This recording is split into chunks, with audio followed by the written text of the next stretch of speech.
जब भी प्रेम की बात होती है तो श्री कृष्ण और राधा के प्रेम की मिसाल सबसे पहले आती है। राधा कृष्ण के प्रेम को जीवात्मा और परमात्मा का मिलन कहा जाता है। राधा श्री कृष्ण का बचपन का प्रेम थी। श्री कृष्ण जब 8 साल के थे तब दोनों ने प्रेम की अनुभूति की। राधा श्री कृष्ण के दैवीय गुणों से परिचित थी। उन्होंने जीवन भर अपने मन में प्रेम की स्मृतियों को बनाए रखा। यही उनके रिश्ते की सबसे बड़ी खूबसूरती है। कहा जाता है कि श्री कृष्ण को केवल 2 ही चीजें अत्यंत प्रिय थी। ये दोनों चीजें भी आपस में एक दूसरे से गहराई से जुड़ी हुई थी, बांसुरी और राधा। कृष्ण की बांसुरी की धुन ही थी जिससे राधा श्री कृष्ण की तरफ खींची चली गई। जब भी श्री कृष्ण बांसुरी बजाते थे तो राधा रानी उनके पास दौड़ी चली आती थी। राधा के कारण ही श्री कृष्ण बांसुरी को हर समय अपने पास रखते थे। भले ही श्री कृष्ण और राधा का मिलन न हो सका, किंतु उनकी बांसुरी ने उन्हें सदैव एक सूत्र में बांध कर रखा। श्री कृष्ण के जितने भी चित्रण मिलते हैं उनमें बांसुरी अवश्य रहती है। बांसुरी श्री कृष्ण का राधा के प्रति प्रेम का प्रतीक है। आज हम जानेंगे कि किस प्रकार राधा और श्री कृष्ण अलग हुए थे तथा कैसे हुई थी राधा रानी की मृत्यु, और हर पल अपने साथ रखने वाली बंसी को क्यों श्री कृष्ण ने तोड़कर फेंक दिया था। उससे पूर्व यदि आप इस चैनल पर नए हैं तो चैनल को सब्सक्राइब कीजिए और बेल आइकन को भी अवश्य प्रेस कीजिए ताकि हमारे नए वीडियो सबसे पहले आपके पास पहुंचे। तो चलिए शुरू करते हैं। जब भी संसार में प्रेम और त्याग की बात होती है तो सभी की जुबान पर बस एक ही नाम आता है, श्री कृष्ण और राधा। राधा कृष्ण का प्रेम सभी आसक्तियों से परे था। कृष्ण राधा के साथ नहीं होते थे, किंतु फिर भी एक दूसरे से जुदा नहीं थे वो दोनों। यही वजह है कि आज भी हम जब भी कृष्ण का नाम लेते हैं तो राधा के नाम के साथ ही लेते हैं, राधा कृष्ण। बालपन से ही राधा कृष्ण साथ ही रहते थे। ऐसा कहा जाता है कि राधा श्री कृष्ण से 11 माह बड़ी थी, किंतु जन्म के पश्चात राधा रानी ने अपनी आंखें नहीं खोली थी। जब श्री कृष्ण ने प्रथम बार उन्हें स्पर्श किया तब राधा रानी ने आंखें खोली। भगवान श्री कृष्ण से राधा पहली बार तब अलग हुई जब मामा कंस ने बलराम और कृष्ण को मथुरा में आमंत्रित किया। वृंदावन के लोग ये खबर सुनकर दुखी हो गए। मथुरा जाने से पहले श्री कृष्ण राधा से मिले थे। राधा ने श्री कृष्ण से कहा था कि मेरे हृदय में केवल तुम ही विराजमान रहोगे और जब मेरा अंत समय आएगा तब तुम मेरे सामने रहोगे। ऐसा वचन दो कृष्ण। श्री कृष्ण ने राधा को वचन दे दिया। श्री कृष्ण को यह ज्ञात था कि उनके जाने के पश्चात राधा विलाप करेगी। जाते समय उन्होंने कहा, तुम मुझे जब भी याद करोगी तुम्हारी आंखों में आंसू नहीं आने चाहिए। राधा कृष्ण के मन में चल रही हर गतिविधि को जानती थी। राधा को अलविदा कहकर श्री कृष्ण उनसे दूर चले गए।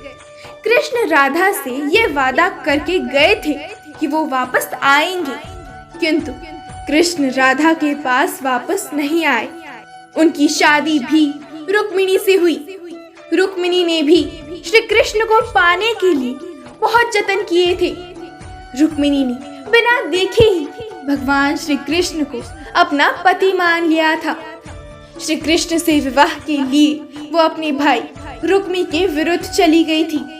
राधा की ही भांति वो भी श्री कृष्ण से प्रेम करती थी। रुक्मिणी ने श्री कृष्ण को एक प्रेम पत्र भी भेजा था कि वो आकर उन्हें अपने साथ ले जाए। इसके पश्चात ही कृष्ण रुक्मिणी के पास गए और उनसे विवाह कर लिया। कृष्ण के वृंदावन छोड़ने के पश्चात से ही राधा का वर्णन बहुत कम हो गया। राधा और कृष्ण जब आखिरी बार मिले थे तो राधा ने कृष्ण से कहा था कि भले ही वो उनसे दूर जा रहे हैं, किंतु मन से कृष्ण सदा उनके साथ ही रहेंगे। इसके पश्चात कृष्ण मथुरा गए और कंस तथा बाकी राक्षसों को मारने का अपना कार्य पूर्ण किया। इसके पश्चात प्रजा की रक्षा के लिए श्री कृष्ण द्वारका चले गए और द्वारकाधीश के नाम से लोकप्रिय हुए। जब कृष्ण वृंदावन से निकल गए तब राधा के जीवन ने अलग ही मोड़ ले लिया। राधा की शादी एक यादव से हो गई। राधा ने अपनी दाम्पत्य जीवन की सारी रस्में निभाई और वो बूढ़ी हो गई, किंतु उनका मन तब भी कृष्ण के लिए समर्पित था। राधा ने पत्नी के तौर पर अपने सारे कर्तव्य पूरे किए। दूसरी तरफ श्री कृष्ण ने अपने दैवीय कर्तव्य निभाए। कभी कभी श्री कृष्ण नींद में राधा राधा कहते थे।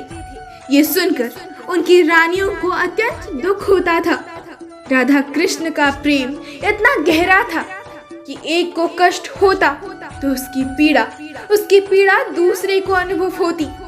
कृष्ण का विशेष प्रेम राधा के लिए देखकर उनकी पत्नियां हमेशा सोचा करती थी कि राधा में ऐसी कौन सी बात है कि श्याम सुंदर राधा जी से इतना प्रेम करते हैं।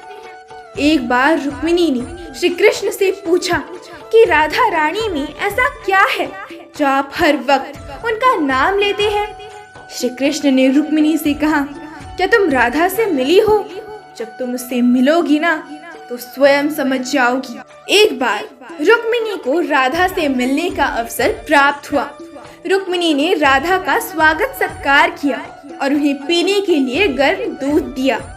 कृष्ण का स्मरण कर राधा उस गर्म दूध को एक ही सांस में पी गई। बाद में जब रुक्मिणी श्री कृष्ण के पैर दबाने लगी तो उन्होंने देखा कि श्री कृष्ण के पैरों में छाले हैं, मानो गर्म खौलते तेल से जल गए हो उनके पैर। उन्होंने श्री कृष्ण से पूछा, अरे आपके पैरों में छाले कैसे पड़ गए? इस पर श्री कृष्ण ने कहा, तुमने राधा को जो गर्म दूध दिया था वो मेरा नाम लेकर पी गई, जिसके कारण राधा के हृदय में छाले पड़ गए। मेरे पैर राधा के हृदय में विराजमान होने के कारण मेरे पैरों में भी छाले पड़ गए। ये सुनकर रुक्मिणी की आंखों में आंसू आ गए और वो राधा और कृष्ण की प्रेम की गहराई को भी समझ गई। सारे कर्तव्यों से मुक्त होने के पश्चात राधा आखिरी बार अपने प्रियतम कृष्ण से मिलने द्वारका गई। जब वो द्वारका पहुंची तो उन्होंने कृष्ण के रुक्मिणी और सत्यभामा से विवाह करने के विषय में सुना तो वो दुखी नहीं हुई। जब कृष्ण ने राधा को देखा तो वह अत्यंत प्रसन्न हुए। दोनों संकेतों की भाषा में एक दूसरे से काफी देर तक बातें करते रहे। राधा को कान्हा की नगरी द्वारका में कोई नहीं पहचानता था। राधा के अनुरोध पर कृष्ण ने उन्हें महल में एक देविका के रूप में नियुक्त किया। राधा दिन भर महल में रहती थी और महल से जुड़े कार्यों को देखती थी। मौका मिलते ही वो कृष्ण के दर्शन कर लेती थी, किंतु महल में राधा श्री कृष्ण के साथ पहले की तरह आध्यात्मिक जुड़ाव महसूस नहीं कर पा रही थी। इसीलिए राधा ने महल से दूर जाना तय किया।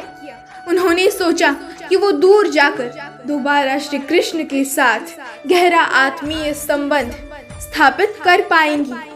उन्हें नहीं पता था कि वो कहाँ जा रही है, किंतु भगवान श्री कृष्ण जानते थे। धीरे धीरे समय बीता और राधा बिल्कुल अकेली और कमजोर हो गई। उस वक्त उन्हें भगवान श्री कृष्ण की आवश्यकता पड़ी। आखिरी समय में भगवान श्री कृष्ण उनके सामने आ गए। कृष्ण ने राधा से कहा कि वो उनसे कुछ मांगे, किंतु राधा ने मना कर दिया। कृष्ण के दोबारा अनुरोध करने पर राधा ने कहा कि वो आखिरी बार उन्हें बांसुरी बजाते हुए देखना चाहती है। श्री कृष्ण ने बांसुरी ली और बेहद सुरीली धुन में बजाने लगे। श्री कृष्ण ने दिन रात बांसुरी बजाई जब तक राधा आध्यात्मिक रूप से कृष्ण में विलीन नहीं हो गई। बांसुरी की धुन सुनते सुनते राधा ने अपने शरीर का त्याग कर दिया। हालांकि भगवान श्री कृष्ण जानते थे कि उनका प्रेम अमर है, इसके बावजूद वे राधा की मृत्यु को बर्दाश्त नहीं कर सके। कृष्ण ने प्रेम के प्रतीकात्मक अंत के रूप में बांसुरी तोड़कर झाड़ी में फेंक दी। उसके पश्चात श्री कृष्ण ने जीवन भर बांसुरी या कोई अन्य वादक यंत्र नहीं बजाया। कहा जाता है कि जब द्वापर युग में नारायण ने श्री कृष्ण के रूप में जन्म लिया था, तब माता लक्ष्मी ने राधा रानी के रूप में जन्म लिया था, ताकि मृत्यु लोक में भी वो उनके साथ ही रहे। इस प्रकार भगवान श्री कृष्ण की बांसुरी सुनते सुनते राधा की मृत्यु हो गई। क्योंकि बांसुरी और राधा का गहरा संबंध था, इस कारणवश राधा की मृत्यु के पश्चात भगवान श्री कृष्ण ने अपनी बांसुरी तोड़ दी। राधे राधे। जय श्री कृष्ण।